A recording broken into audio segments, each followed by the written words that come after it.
নতুন ধরনের দুটি আকাশ প্রতিরক্ষা ক্ষেপণাস্ত্রের সফল পরীক্ষামূলক উৎক্ষেপণ করেছে উত্তর কোরিয়া। দেশটির রাষ্ট্রীয় সংবাদ মাধ্যম কেসিএনএ বরাত দিয়ে তথ্য জানিয়েছেন। রোববার ২৪ অগস্ট কেসিএনএ জানায়, উত্তর কোরিয়ার সর্বোচ্চ নেতা কিম জং উন এই ক্ষেপণাস্ত্র পরীক্ষাটি তদারকি করেছেন।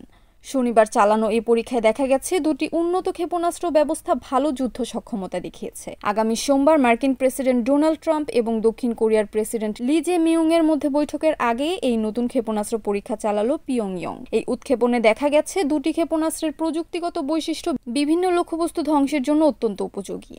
কেসিএনএ প্রকাশিত ছবিতে দেখা যায়, ক্ষেপণাস্ত্র আকাশের দিকে ছুটে যাচ্ছে। একটি ছবিতে দেখা যায়, কিম জং উন একজন সামরিক কর্মকর্তার ব্রিফিং শুনছেন। তার টেবিলের পাশে একটি দূরবীন রাখা।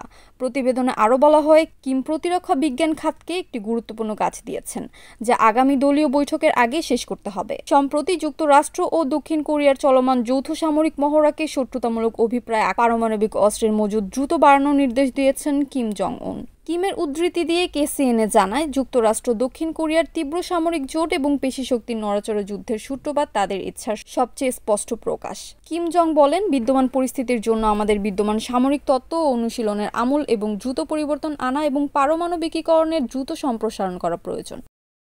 Kamruzzaman Kamrul, NAN TV news desk.